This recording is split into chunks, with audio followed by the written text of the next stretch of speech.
Bueno, buenas noches, que el Señor le bendiga en este día. Qué bueno que podemos reunirnos para adorar al Señor, para seguir creciendo como discípulos en esta hora. Saludamos a los hermanos que se van conectando a esta transmisión. Les seguimos invitando a que, mientras les sea posible, si usted así puede, esté con nosotros. Será un gozo recibirle. Usted está aquí, junto a los demás hermanos, también los miércoles. Hoy continuamos con nuestra clase sobre el tema del sufrimiento a la luz del Evangelio. Es un acercamiento a este tema del sufrimiento que hemos estado llevando ya durante varias semanas, viendo lo que nos dice la Escritura acerca de este tema y viendo cómo la muerte y resurrección de Cristo cambia todo, cómo el Evangelio cambia todo al nosotros acercarnos a este tema del sufrimiento. Hoy estaremos en la clase 4, pero permítame orar para entonces comenzar con nuestra clase. Padre bueno, te adoramos, te reconocemos a ti como un Dios poderoso, un Dios de bondad, de misericordia. En esta hora estamos delante de tu presencia, Señor, como iglesia, unidos para profundizar en tu palabra, para conocerla más, para conocer, Señor, lo que nos enseña tu palabra, tu evangelio acerca de este tema. Gracias porque nos permite reunirnos, porque cada familia que hoy está aquí, Señor, pudo llegar. Te pedimos por los que no están con nosotros, por razones de enfermedad u otras, sé con ellos también.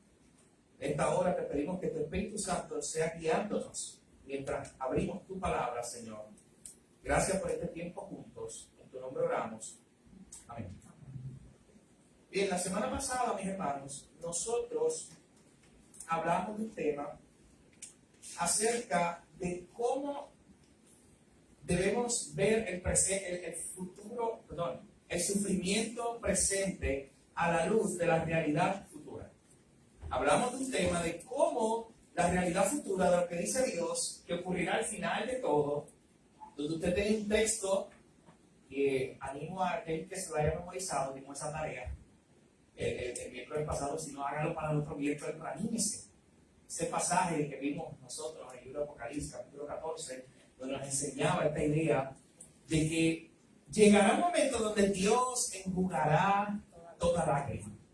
Él mismo no envió un ángel, no es por otro medio que lo hace. Dios mismo culmina, le pone un límite al sufrimiento. Dice que Dios mismo enjugará toda lágrima, que allí con Él ya experimentaremos una nueva realidad donde no habrá más lloro, más llanto, más dolor, más muerte, más sufrimiento, porque las primeras cosas, decía ese texto, pasaron. Porque tiene un límite, un punto final, el sufrimiento, este mundo caído. Y decíamos que a la luz de eso, de esa verdad, es que usted debe vivir su sufrimiento presente. Pero también veíamos que cuando tú y yo estamos enfrentando injusticias en este mundo, y cuando sufrimos por la injusticia que hace otro, y vemos como si el malo de la película estuviera ganando, y vemos como si aquí no se está haciendo justicia, como que se salió con la suya, también nos invitaba a la pasada clase a reflexionar esa situación a la luz del futuro, a la luz de lo que Dios nos dice sobre el infierno y sobre la manifestación de la ira de Dios sobre esas personas que están sin Cristo. ¿Ustedes recuerdan la carta de Pablo a los tesalonicenses, cuando nosotros veíamos el pasado miércoles esa verdad, que hablaba acerca de aquel que está en Cristo es guardado de la ira venidera? Aquel que está en Cristo es guardado de la ira venidera. Y al final de cuentas, hermano, no está hablando de otra cosa que esa ira manifestada en toda su potencia, en todo su esplendor. Es la ira de un Dios santo. Es la ira de un Dios infinito. O sea, al final de cuentas es una ira que no tiene límite.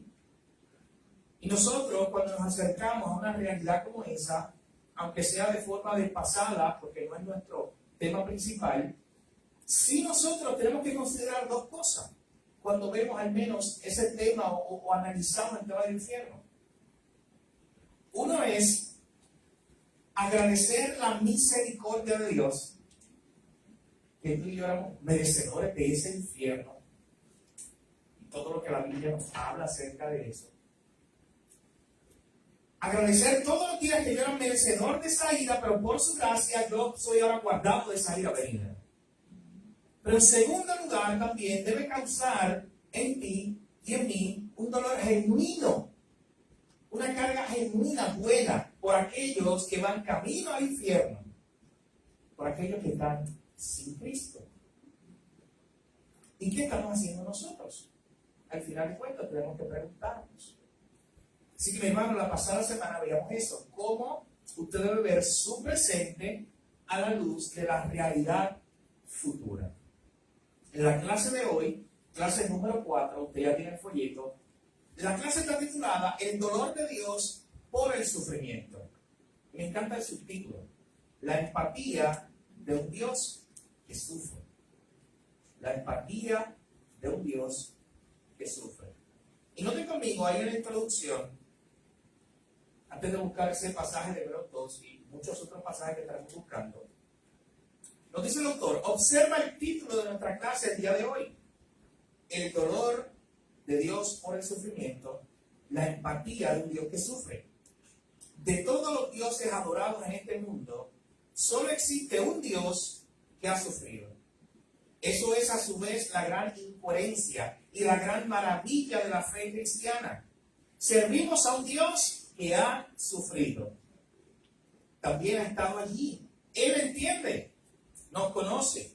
Sus sufrimientos entonces brindan consuelo en nuestra debilidad. Y lo primero que tenemos que considerar al acercarnos en una clase como esta, a este tema, que nosotros le servimos a un Dios que ha experimentado el sufrimiento.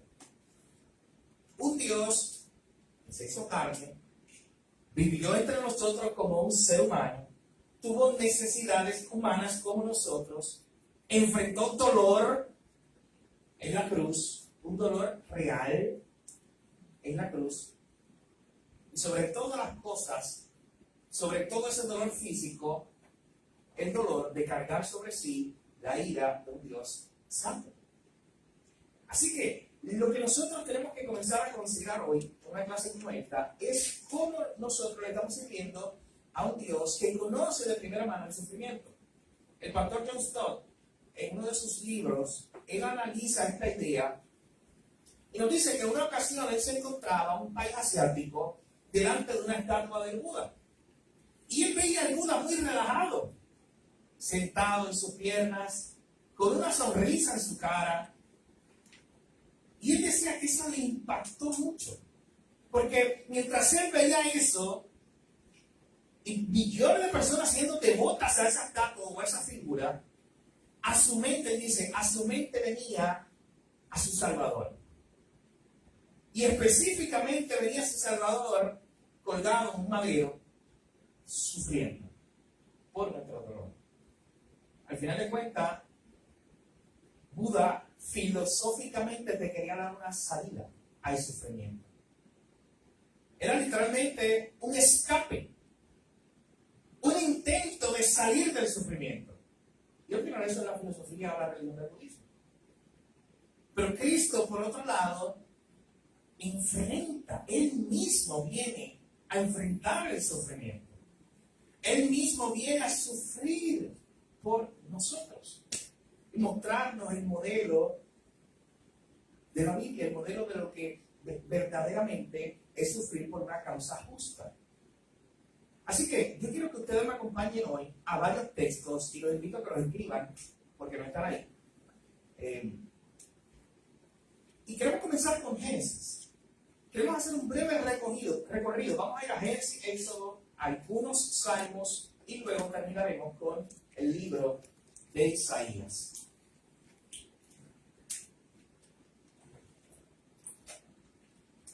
Y lo primero que queremos ver, mis hermanos, es esta idea de la empatía con un Dios que sufre, pero comenzaremos a abordarlo viendo cómo en la Escritura se nos presenta un Dios que ve el sufrimiento, un Dios que no está enajenado a la realidad de un mundo caído, un Dios que no está enajenado a la realidad de un mundo que sufre. Y vamos a comenzar con una historia muy interesante, quizás usted la recuerde, y es la historia de Agar. Acompáñeme a Génesis capítulo 16. Y vamos a leer esa porción, el capítulo completo es corto. Y vea conmigo por un momento lo que ocurre aquí.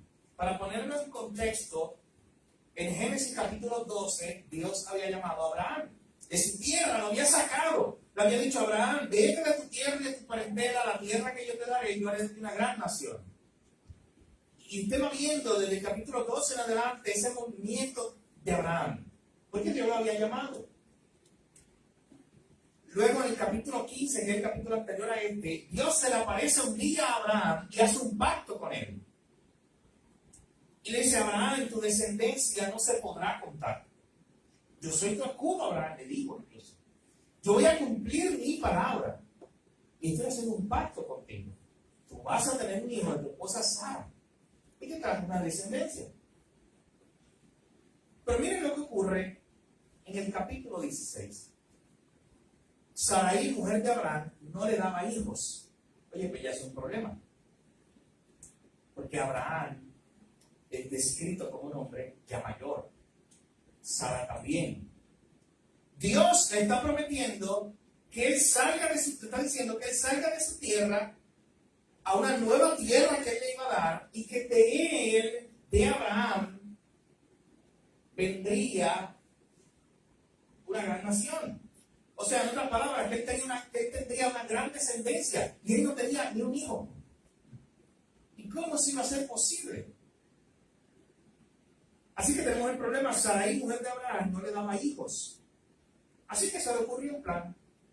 Ella tenía una sierva egipcia que se llamaba Agar. Dijo entonces Sarai a Abraham, ya ves que Jehová me ha hecho estéril. Te ruego pues que te llegues a mi sierva. Quizá tendré hijos de ella. Y atendió Abraham al ruego de Sarai. Noten que cuando nosotros estudiamos la figura de Sara, en muchas ocasiones vemos el conocimiento que tenía Sara de Dios, o la confianza que tenía Sara de Dios, y en muchas ocasiones lo que recordamos de Sara es la risa de Sara.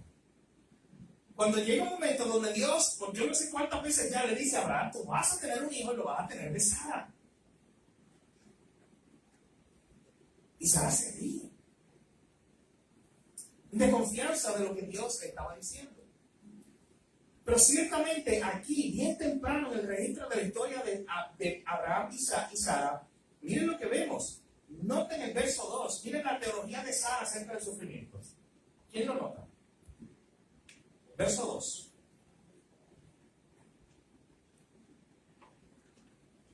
¿Cuál es el entendimiento de Sara? Sí. Dios la hizo estéril. Ella tiene un conocimiento o un concepto de que es Dios el que está en control. Y aún esto, que es una causa de sufrimiento para mí, no mujer estéril. Es Dios el que lo permitió. Es Dios el que lo ha hecho. Así que, noten la lógica, que la lógica de Sara, que es la misma que nos pasa a todos nosotros, todos seres humanos. La lógica de Sara es esta, oye, fue Dios que me hizo estéril. Si ella hubiera ejercido la fe en ese momento, hubiera dicho, oye, si Dios me hizo estéril, pues oye, el que me hizo estéril puede hacer que yo tenga hijos. Y él me ha prometido que yo con mi esposo vamos a tener una descendencia. Pero sin embargo, la duda le ganó. Esa batalla que usted tiene todos los días, la duda o la fe, todos los días usted tiene esa batalla. Y la duda le ganó, entonces ella comienza a decir, oye, vamos, imagínate a Sara pensando por días, semanas, meses, oye, ¿cómo yo resuelvo este problema? Hay que tener una descendencia, Abraham tiene que tener una descendencia, yo soy estéril. ¿Cómo yo resuelvo este problema? El modelo que nosotros estamos propulsando, promoviendo, que la Biblia nos enseña, es el modelo que busca descansar y confiar en la soberanía de Dios. Y es que Dios va a cumplir sus promesas. ¿Cómo? Yo no sé, pero yo descanso en eso. Pero Sara hace en esta historia lo que muchos de nosotros hacemos, que es buscar otros medios, alternativas a resolver el problema. Y Sara se le ocurre que ella tiene una sierva llamada Agar, así que es bien fácil para ella. Oye, pues Abraham,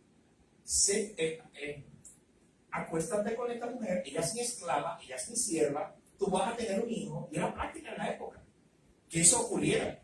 Y el hijo, pues legalmente, al final de cuentas, iba a ser entre Abraham y Sara, aún legalmente, porque Agar simplemente era una esclava. Así que Sara dijo, yo resolví el problema. Y usted sabe que en un momento, cuando yo le invito, usted sabe que hoy tiempo, ya que tiene esto en la mente, estos próximos días, saque tiempo para repasar esta historia de Abraham, porque usted se dará cuenta que llega un momento donde incluso Abraham se come el cuento, no solamente porque aquí vamos a ver que sí se acordó con Agar para tener un hijo, sino que llega un momento donde prácticamente le dice a Dios, oye Dios, ya yo tengo un hijo, tú lo que me decías era que tuviera un hijo, una descendencia, y ya la tengo, aquí ya está Ismael. Y Dios en su pura gracia y misericordia otra vez le recuerda a este personaje, a Abraham. Esa es la escena donde Sara se ríe. Dios otra vez le recuerda a Abraham, Abraham, tú vas a tener un hijo y lo vas a tener. Este hijo de la promesa, el que te va a dar esta descendencia, va a ser a través de tu esposa Sara. No por tus medios humanos, no por tu forma de resolver las cosas, sino con mi plan, con mi propósito, con mi forma de resolver las cosas. Así que, vemos aquí, mis hermanos, que entonces Abraham atiende el ruego de Sara, y continuamos la lectura en el verso 3. Y Sarai, mujer de Abraham, tomó a Agar, su sierva egipcia, al cabo de 10 años, que había habitado Abraham en la tierra de Canaán, y la dio por mujer a Abraham, su marido. Y él se llegó a Agar, la cual concibió, y cuando vio que había concebido, viene el pecado del hombre, miraba con desprecio a su señora. Entonces Sarai dijo a Abraham, mi afrenta sea sobre ti. Yo te di mi sierva por mujer, y viéndose encinta, me mira con desprecio. Juzgue Jehová entre tú y yo. Sara le dio un ultimátum a su esposo. Oye, pero esto no fue idea de Sara. Esto no iba a resolver los problemas. Y ahí comenzamos a ver cómo ella, intentando resolver sus problemas, lo que hace es complicarlos. Entonces Sarai dijo a Abraham, mi afrenta sea sobre ti, él le da el ultimátum, juzgue Jehová entre tú y yo, verso 6. Y respondió Abraham a Sarai, he aquí tu sierva está en tu mano, haz con ella lo que bien te parezca. Y como Sarai la afligía, ella, y está hablando ahora de Agar, huyó de su presencia, se escapó. Porque no era fácil, al parecer, estar allí en la casa y enfrentar toda esa actitud quizá negativa de Sarai. Entonces Agar, y es lo que queremos ver en esta ocasión, Agar huye, y huye al desierto. Y nos dice el verso 7 que el ángel de Jehová la halló junto a una fuente de agua en el desierto, junto a la fuente que está en el camino de Shur. Y le dijo, Agar, sierva de Sarai, ¿de dónde vienes tú? ¿Y a dónde vas? Y ella respondió, yo huyo de delante de Sarai, mi señora. Y le dijo el ángel de Jehová, vuélvete a tu señora y ponte sumisa bajo su mano. Le dijo también el ángel de Jehová, multiplicaré tanto tu descendencia que no podrá ser contada a causa de la multitud. Además le dijo el ángel de Jehová, he aquí que has concebido y darás a luz un hijo, y llamarás su nombre Ismael, porque Jehová ha oído tu aflicción. Y él será hombre fiero, su mano será contra todos, la mano de todos contra él, y delante de todos sus manos habitará. Entonces llamó el nombre de Jehová que con ella hablaba, tú eres Dios que ve. Noten ese nombre, que por primera vez aparece aquí en el registro bíblico. Tú eres el Dios que ve, tú eres el Dios que presta atención. Es la idea que aparece en ese nombre hebreo. Tú eres el Dios que presta atención. Porque dijo, ¿no he visto también aquí al que me ve? Por lo cual llamó al pozo, pozo del viviente que me ve. He aquí está entre Cades y Beré. Y Agar dio a su hijo Abraham, y llamó a Abraham el nombre del hijo que le dio a Agar, Ismael. Era Abraham de edad de 86 años cuando Agar dio a luz a Ismael. Y si usted está familiarizado con la historia, no es la primera vez que Agar tiene que huir de esa casa, de la casa de Abraham y Sara. Pero no que en esta primera escena Agar huye al desierto por la aflicción que tenía y el ángel de Jehová. Esa es una figura, hermano, muy interesante que aparece en la Escritura, incluso que acepta adoración. Por eso se ha reconocido esa figura del ángel de Jehová en el Antiguo Testamento como una teofanía o una aparición de Cristo en el Antiguo Testamento. Recuerden que todavía no estaba el Cristo encarnado, eso viene en el Nuevo Testamento cuando nace allí en Belén. Pero sí había unas apariciones, unas manifestaciones que se conocen como una teofanía. Porque constantemente esa figura del ángel de Jehová se diferencia como si fuera otra persona de la persona de Dios, pero a la vez acepta ser igual a Dios. Recibe adoración incluso. Y de hecho, la misma Agar está llamando al ángel de Jehová. ¿Y cómo le llama? Noten el verso 13. Tú eres el Dios que ve. De hecho, otro argumento importante. Busque, porque vamos a encontrar, después de la encarnación, nunca vuelve a aparecer la figura del ángel de Jehová. Esa figura específica que aparecía en ocasiones en el Antiguo Testamento no vuelve a aparecer porque ya no es necesaria.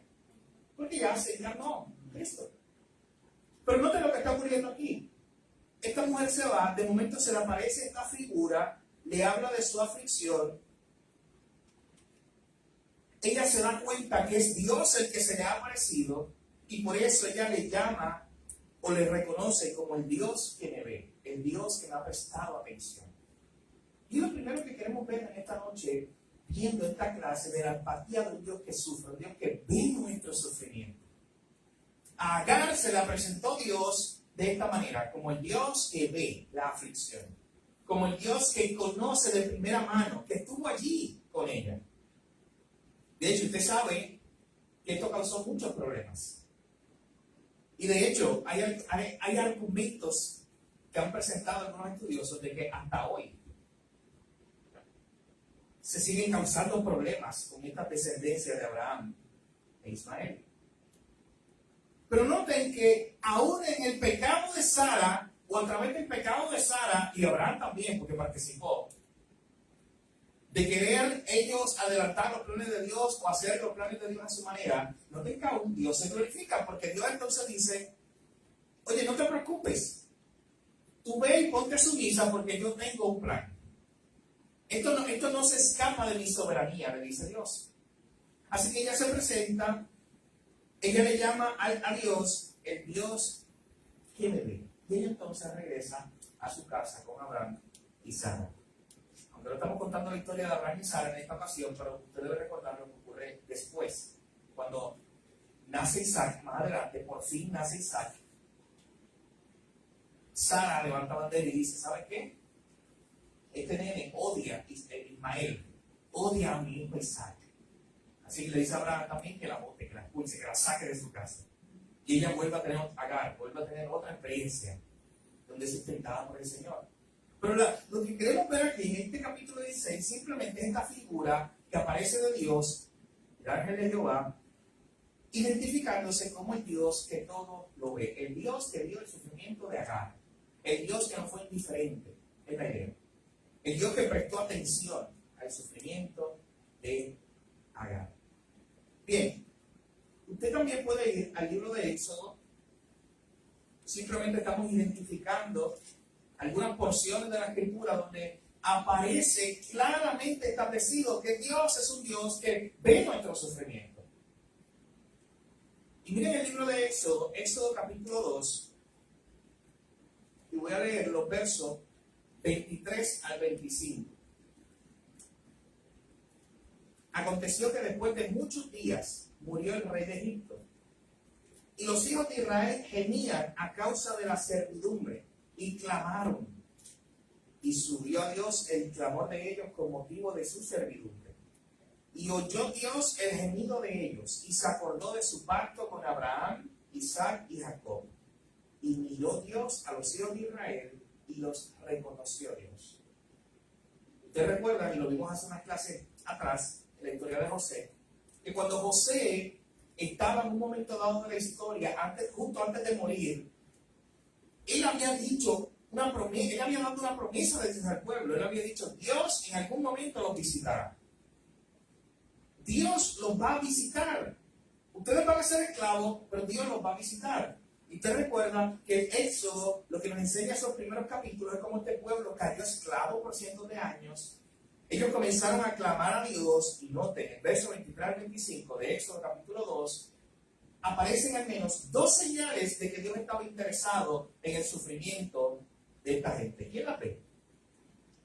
Entre los versos 23 al 25. Que usted puede identificar como que esto es una muestra de que Dios es un Dios que no está enajenado del sufrimiento de su pueblo. ¿Cómo lo vemos nosotros? ¿Sí? Oyó Dios y el otro se acordó de su pacto, miró Dios. Noten los términos que aparecen ahí.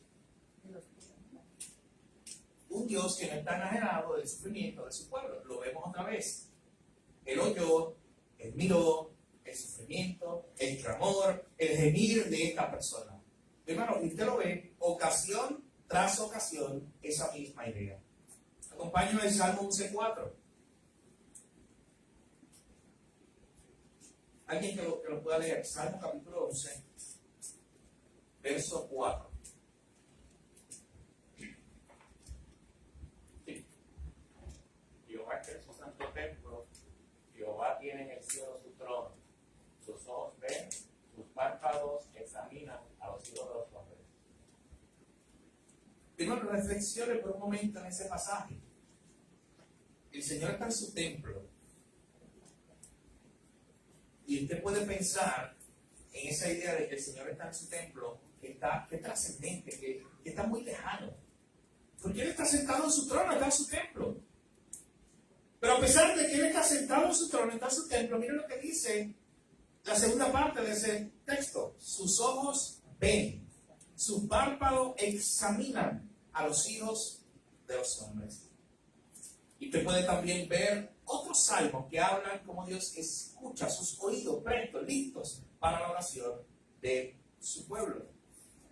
Ahí conmigo en el mismo salmo, vaya al Salmo 56, versículo 8. Este salmo lo vimos de pasada, el pasado el miércoles. Alguien que lo pueda leer, Salmo 56, verso 8. En medio del sufrimiento, miren lo que entendía David. Sí. Tú llevas la cuenta de todas mis angustias, te has juntado todas mis lágrimas en tu frasco, has registrado cada una de ellas en tu libro.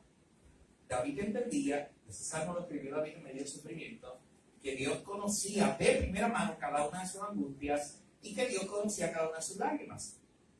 Un Dios que no está lejos del sufrimiento de su pueblo. Ya hemos visto sus ojos. Agar lo identificó como el Dios que me ve en mi aflicción. El pueblo de Egipto estaba oprimido, clamó, y aparece el texto diciendo que Dios escuchó, Dios vio el clamor, el sufrimiento de este pueblo.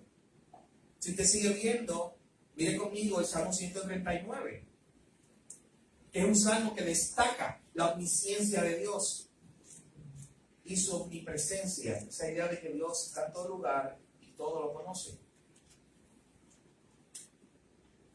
Desde el verso 1 del Salmo 139 dice: oh Jehová, tú me has examinado y me has conocido. Tú has conocido mi sentarme y mi levantarme. Has entendido desde lejos mis pensamientos. Has escudriñado mi andar y mi reposo, y todos mis caminos te son conocidos. Pues aún no está la palabra en mi lengua, he aquí, oh Jehová, tú la sabes toda. Detrás y delante me rodeaste y sobre mí pusiste tu mano. Tal conocimiento es demasiado maravilloso para mí. Alto es, no lo puedo comprender, decía el salmista. Y después continúa hablando sobre cómo Dios está en todo lugar y no hay lugar en el cual se pueda escapar de él. Pero nota lo que está diciendo el salmista aquí, o lo que está reconociendo. Él está reconociendo que él le sirve a un Dios que conoce todos sus caminos. Que él le sirve a un Dios que lo conoce desde el vientre incluso, si usted sigue leyendo el Salmo 139. Mi hermano, ocasión tras ocasión, no son simplemente muestras. Usted va a ver en la Escritura la idea de un Dios que no es indiferente al sufrimiento de su pueblo.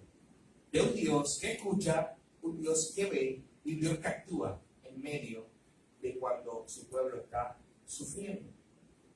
Pero el pasaje más característico que vamos a estar viendo hoy acerca de la relación de Dios con el sufrimiento o de la empatía de un Dios que sufre es el pasaje de Isaías 53. Yo quiero que usted lo vea conmigo. Isaías capítulo 53. Este pasaje nos enseña, nos muestra, cientos de años antes de que Jesús viniera y comenzara su ministerio en la tierra. Este pasaje, mis hermanos, nos enseña una profecía acerca de Cristo, acerca del Mesías. Y miren lo que dice, le voy a dar lectura desde el verso 1 del capítulo 53. ¿Quién ha creído a nuestro anuncio y sobre quién se ha manifestado el brazo de Jehová? Subirá cual renuevo delante de él y como raíz de tierra seca. No hay parecer en él, ni hermosura. Le veremos, mas sin atractivo para que le deseemos. Y vayan escuchando bien estas características de ese Salvador que vendría. Despreciado y desechado entre los hombres. Varón de dolores, experimentado en quebranto, y como que escondimos de él el rostro. Fue menospreciado y no lo estimamos. Ciertamente llevó él nuestras enfermedades y sufrió. Noten, mi hermano, esa palabra muy importante que aparezca aquí. Porque están hablando proféticamente, porque todavía Cristo no había llegado, pero está hablando proféticamente del Mesías, del Salvador. Y está diciendo que él vendría a sufrir. Sufrió nuestros dolores. Y nosotros le tuvimos por azotado, por herido de Dios y abatido. Mas él herido fue por nuestras rebeliones, molido por nuestros pecados. El castigo de nuestra paz fue sobre él, y por su llaga todos nosotros fuimos curados. Todos nosotros nos descarriamos como ovejas, cada cual se apartó por su camino, mas Jehová cargó en él el pecado de todos nosotros. Angustiado él y afligido, no abrió su boca. Como cordero fue llevado al matadero, y como oveja delante de sus trasquiladores. Enmudeció y no abrió su boca. Por cárcel y por juicio fue quitado. Y su generación, ¿quién la contará? Porque fue cortado de la tierra de los vivientes, y por la rebelión de mi pueblo fue herido. Y se dispuso con los impíos su sepultura, mas con los ricos fue su muerte, aunque nunca hizo maldad ni hubo engaño en su boca. Con todo eso, Jehová quiso quebrantarlo, sujetándole a padecimiento.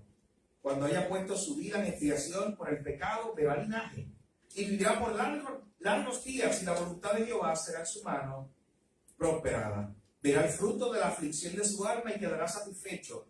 Por su conocimiento justificará mi siervo justo a muchos, y llevará las iniquidades de ellos. Por tanto, yo le daré parte con los grandes, y con los fuertes repartirá despojos, por cuanto derramó su vida hasta la muerte, y fue contado con los pecadores, habiendo él llevado el pecado de muchos y orado por los transgresores. Pero hermano, usted no encontrará una imagen tan clara del Evangelio en el Antiguo Testamento como la que acabamos de leer. Una imagen clara de cómo Dios ya había prometido a un Salvador que vendría, cómo Dios ya había prometido a alguien, a la simiente de la mujer, que vendría a resolver este problema del hombre con su pecado, la separación de Dios. Y de momento, cuando Dios le está revelando a este profeta Isaías estas verdades, de momento Dios comienza a hablarle como 700 años después, más o menos. O antes, perdón, antes de que viniera Cristo. Comienza a hablarle acerca de estos principios, acerca de estas verdades de Cristo, de ese Salvador. Y si usted lo exprime, lo que nos está mostrando es de un Salvador que vendría a salvar al pueblo, pero lo haría a través del sufrimiento.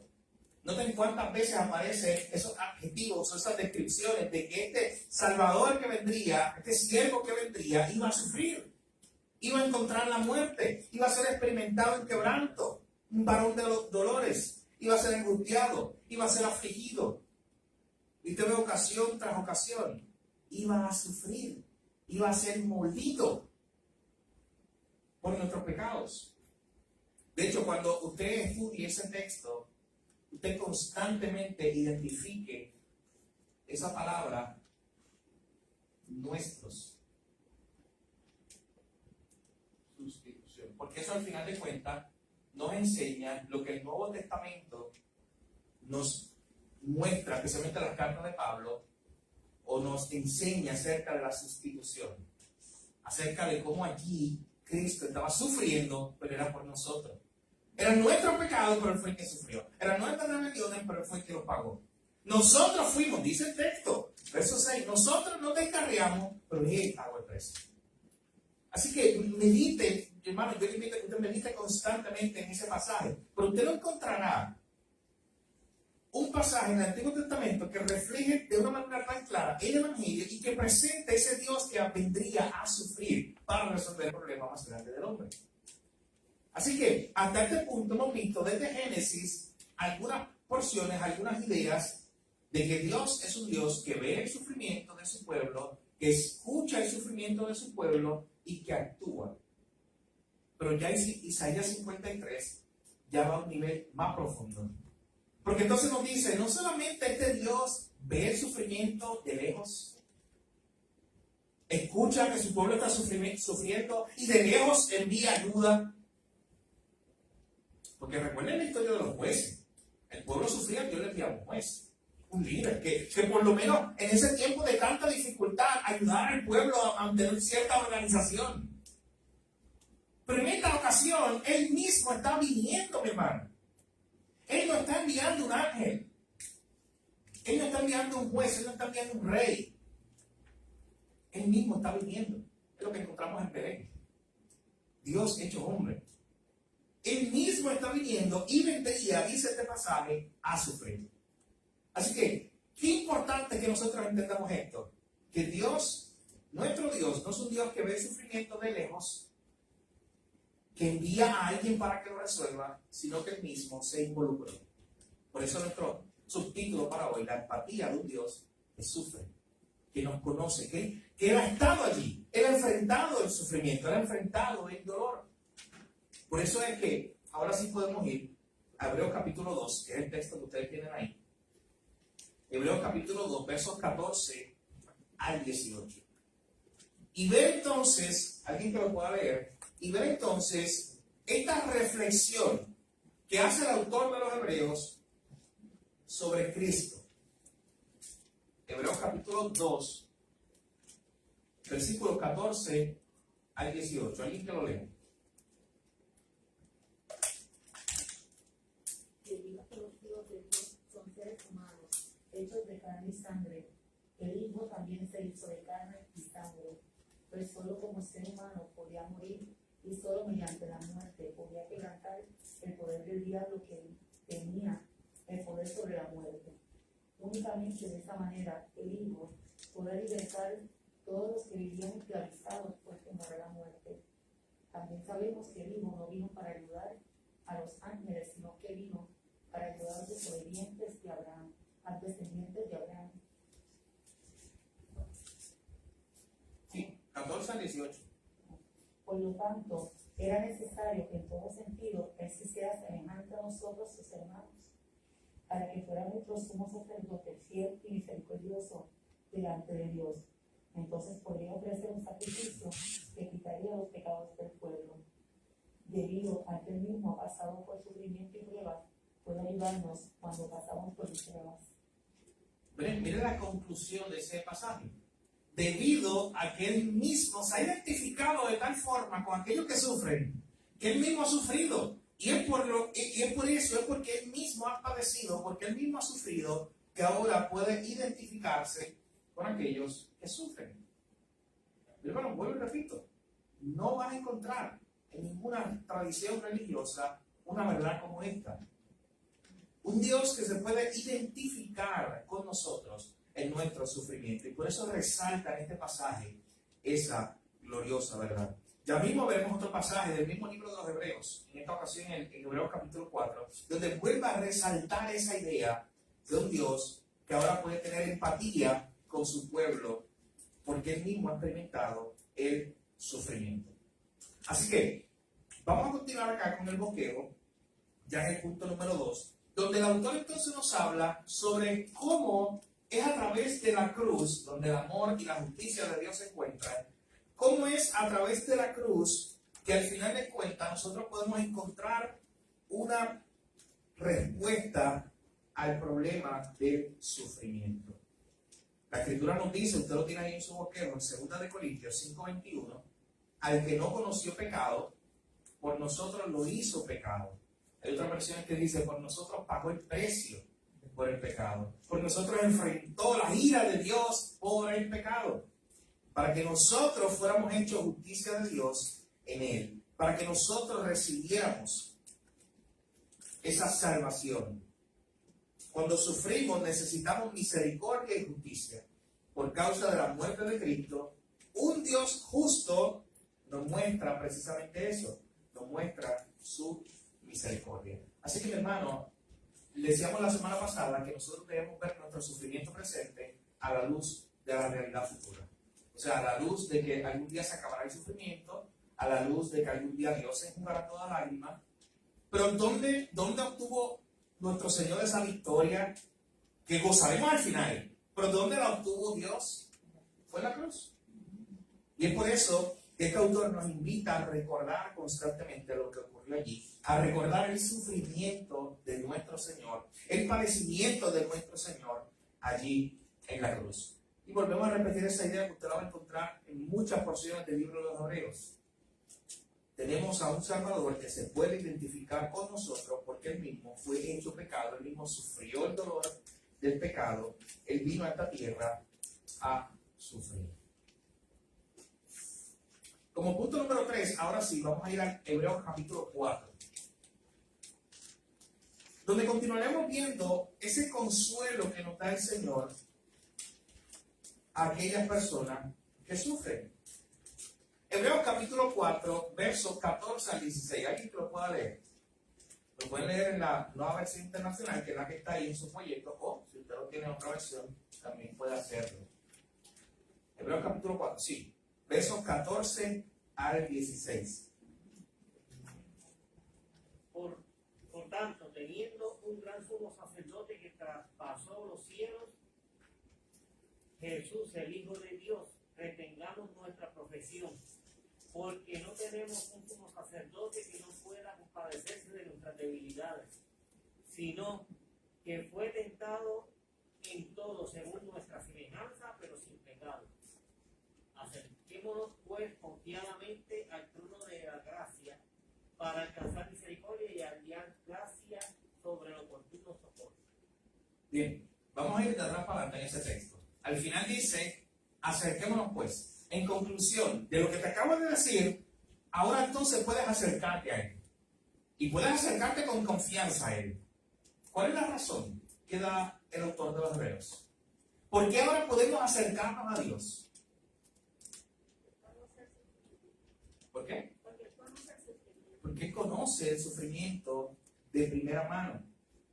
Tenemos un gran sumo sacerdote en Él. No tenemos un sumo sacerdote que sea incapaz de compadecerse de nuestras debilidades, sino tenemos uno que enfrentó él mismo en su cuerpo y conoce de primera mano nuestras debilidades, conoce de primera mano nuestro sufrimiento.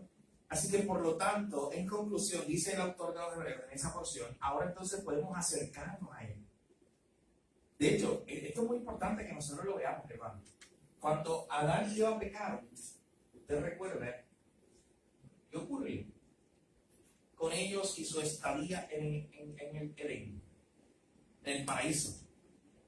¿Qué ocurrió con Adán y Eva? Pecaron, Dios los llama a cuenta, Dios le dice, estas van a ser las consecuencias del pecado ahora en adelante. Y el capítulo 3 de Génesis termina, ¿alguien recuerda cómo? ¿Qué ocurre con la estadía de Adán y Eva en el Edén? Sí, culmina, los expulsaron. Y ahora no tenían acceso, como lo tenían antes en su relación con Dios. Pero entonces en el Nuevo Testamento, ya cuando Cristo viene a solucionar este dilema, ya cuando Cristo viene a morir, es sufrir Él mismo, pagar el precio. Es desde el Nuevo Testamento en adelante, desde que Cristo resuelve ese problema, que usted ve Por ejemplo, en el libro de Romanos, capítulo 5, verso 1, justificados pues por la fe, tenemos paz para con Dios por medio de nuestro Señor Jesucristo y acceso. Y utiliza ese término. O sea, tenemos otra vez ahora acceso a Dios.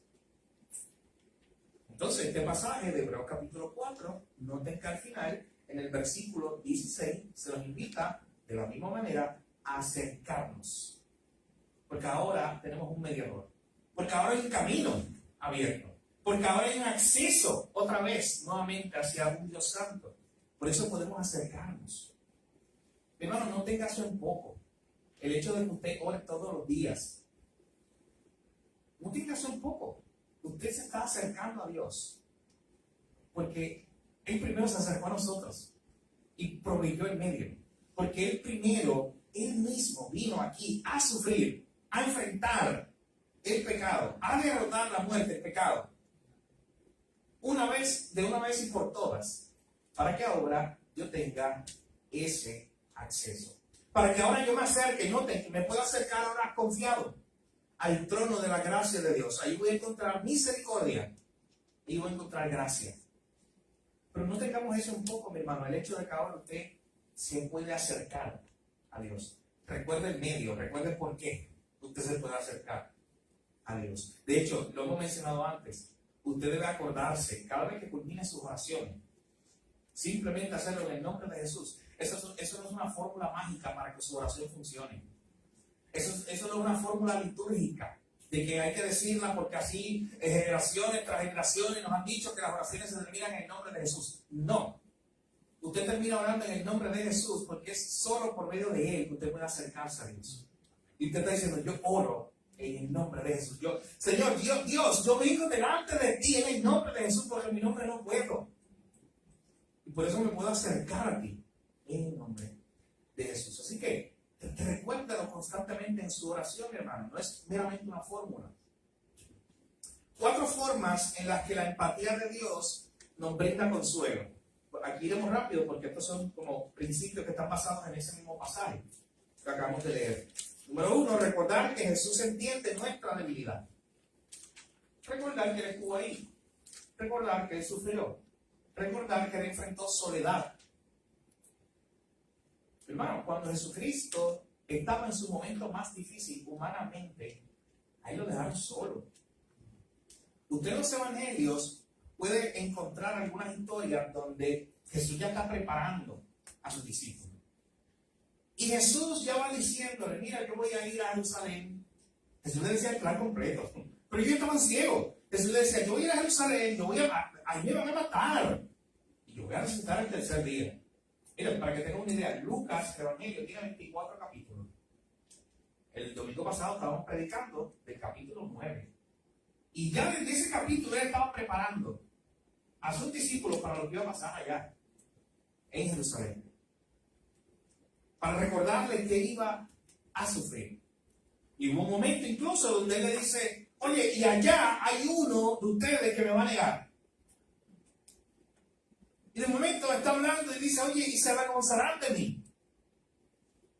Y Pedro, espontáneo, como siempre, llega en una de esas conversaciones y le dice a Jesús, no, incluso si todos te negaren, yo no te negaré. Incluso si todos se avergonzaren de ti, yo no me voy a avergonzar. Es más, yo no estoy dispuesto a ir a la cárcel nada más. Yo no puedo hablar de Pedro en ningún momento. Yo estoy dispuesto a morir por ti. De momento, a Jesús, tiempo después lo arrestan. O ya se prepara todo el terreno para ir a arrestarlo, con toda la guardia, como si fuera un delincuente. Pero justo antes de ese arresto, aparece la famosa historia de Getsemaní, donde usted ve uno de los momentos donde se muestra la humanidad, el desespero de Jesús, por lo que le iba a enfrentar. Hermano, y no era cualquier cosa. A veces hay una idea tergiversada de que Jesús estaba teniendo una lucha o iba a tener una guerra contra Satanás. Una batalla. No, mi hermano. Recuerden lo que pasó en la cruz. De hecho, John Stott tiene un libro, y con el cité ahorita, el libro se llama La Cruz de Cristo. Y él explica constantemente estas verdades en ese libro. sobre todas las ideas tergiversadas que hay de la cruz. Sobre esta idea de que hay gente que ha tenido esta idea y todavía la tiene, de que Satanás tenía el mundo controlado y Satanás tenía a los creyentes bajo su control y su dominio, y de momento Jesús vino y tuvo una lucha con Satanás y estuvieron ahí peleando porque los dos eran fuertes, una guerra como la que usted ve en la película, y bendito para el final ganó Jesús. Mi hermano, lo que estaba ocurriendo allí era una transacción, pero era con un Dios santo. Lo que estaba ocurriendo allí es que sobre Cristo estaba cayendo la ira de un Dios santo. Sobre él. Él allí estaba pagando el precio. Lo acabamos de leer, 2 Corintios 5:21. Y no conoció pecado, pero por nosotros fue tratado como un pecador. Y enfrentó la ira de Dios. Así que es por eso que en el Getsemaní Jesucristo está bien cargado. Él al menos piensa que se puede llevar a sus discípulos más cercanos. A Pedro incluido, el que le dijo: yo no solamente voy a la cárcel por ti, yo estoy dispuesto a morir por ti. En el momento de más necesidad de Jesús, humanamente hablando, ahí lo dejan solo. Y te recuerdo la historia, era la madrugada, Jesús va a orar, de momento viene a ver a sus amigos, sus discípulos, y estaban dormidos. Estaban muy cargados de sueño. Incluso cuando a Jesús lo arrestan, que es la escena que viene después, Jesús, mi hermano, es abandonado. El mismo Pedro te sabe la historia, lo niega 3 veces. Allí en la cruz él estaba. Y hay una frase de A.W. Tozer, un teólogo norteamericano del siglo pasado, reflexionando sobre la cruz, donde él dice: mire lo que estaba pasando allí en la cruz. Allí Cristo estaba siendo hecho pecado. Así que eso era mucho pecado para un Dios tan santo. Pero ¿tú sabes por qué lo llevaron hasta allí, hasta la cruz? Porque él era muy santo para un mundo tan pecador. Y él estaba allí en el medio, por eso era el mediador. Y él estaba allí en el medio, solo, cargando sobre sí el pecado de todos nosotros. Así que enfrentó dolor, enfrentó soledad, enfrentó traición de uno de los suyos, de Judas, y del resto de los que prometieron estar con él y no llegaron en el día de necesidad, en el día más difícil. Y este texto de Hebreos 4 nos está diciendo entonces que Jesús entiende nuestra debilidad porque él enfrentó eso: dolor, traición, sufrimiento, la muerte. Él conoce. Jesús fue tentado en todo de la misma manera que nosotros. En su humanidad, él fue tentado como nosotros hoy somos tentados, aunque sin pecado. Eso es importante recordarlo, porque Dios no puede pecar. Así que al final de cuentas, esto nos debe llevar, como dice la última parte de su bosquejo en la letra D, esto nos debe llevar a perseverar en la oración, a salir corriendo, ya que el acceso está puesto, ya que Él es un sumo sacerdote que ha abierto camino, que yo me puedo identificar con Él, porque Él conoce de primera mano el dolor y el sufrimiento. La invitación del verso 16 es: corre a Él. En un mundo donde tú ves todos los días sufrimiento, ve a Él, aquel que sufrió y lo conoce. Acércate a Él. Persevera en la oración, aférrate a Él. Allí dice el texto que alcanzaremos misericordia y hallaremos gracia para el oportuno socorro. Yo quiero terminar esta clase de hoy, porque la segunda parte del punto 4 la vamos a ver para el miércoles que viene. Pero quiero terminar con esta frase del pastor Tim Keller, que la tiene ahí en su bosquejo, debajo de la letra D. Y escuchen bien, a la luz de lo que hemos hablado en la clase de esta noche. Si nosotros preguntamos por qué Dios permite que el mal y el sufrimiento continúen, y miramos la cruz de Jesús, todavía no sabemos cuál es la respuesta. Sin embargo, sabemos que no es la respuesta. La respuesta no puede ser que Él no lo sabe. No puede ser que Él sea indiferente o desatendido de nuestra condición. Dios toma nuestra miseria y nuestro sufrimiento tan en serio que estuvo dispuesto a llevarlas sobre Él mismo. Así que si nos aferramos a la enseñanza cristiana de que Jesús es Dios y fue a la cruz, tendremos gran consuelo y fortaleza para enfrentar la brutal realidad de la vida en esta tierra. Una vida en un mundo caído donde vamos a sufrir.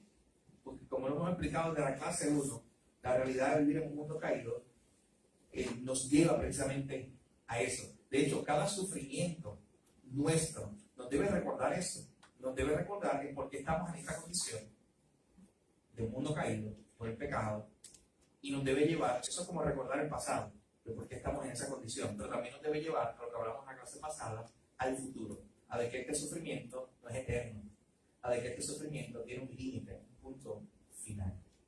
Así que, mi hermano, en la clase próxima vamos a continuar en el punto número 4, viendo específicamente lo que Pedro nos dice sobre cómo el sufrimiento de Cristo o la forma en la cual sufrió Cristo en la cruz puede constituirse un ejemplo para cristianos que están sufriendo. De hecho, de eso trata la carta de Primera de Pedro. Si usted quiere, yo le invito a que usted le dé una ojeada antes del próximo miércoles para que sepa de lo que estaremos hablando. Pero mientras tanto, simplemente de forma de repaso, recuerden, hermano, ninguna tradición religiosa ni se acerca a lo que hemos estado viendo esta noche. Comenzamos a ver un Dios que vio a Agar en medio de su aflicción. Y ella reconocía eso, el Dios que me ve, el Dios que me prestó atención. Vimos que el pueblo estaba gimiendo y Dios escuchó su clamor y escuchó su sufrimiento. Pero eso llegó a su pico más grande cuando Dios mismo se hizo un hombre. Y Él mismo enfrentó sobre sí el sufrimiento. Así que ya Dios no veía el sufrimiento como algo lejano, como algo a lo cual Él tendría que intervenir de lejos, enviando una ayudita aquí, una ayudita allá, sino ahora Él mismo estaba envuelto, ahora Él mismo estaba sufriendo. Y entonces terminamos viendo cómo esa realidad debe llevarnos, Hebreos 2 y Hebreos 4, a descansar en Él, en aquel que se puede compadecer de nosotros, en aquel que se puede identificar con nosotros, porque Él mismo ha sufrido. Así que vamos en esta hora a orar, a terminar orando por esta clase y luego a tener ese tiempo de oración. Oramos. Padre, gracias, Señor, por este tiempo juntos. Nuevamente te damos. Gracias porque podemos reflexionar en tu palabra, en todas estas verdades. Gracias, Señor, porque tú eres un Dios que nos ve. Como decía Agar, tú eres un Dios que presta atención a nuestra aflicción, a nuestro dolor, a nuestro sufrimiento. Tú eres un Dios que escucha nuestro clamor. Tú eres un Dios que tiene registradas todas nuestras lágrimas, todas nuestras aflicciones, como decía David.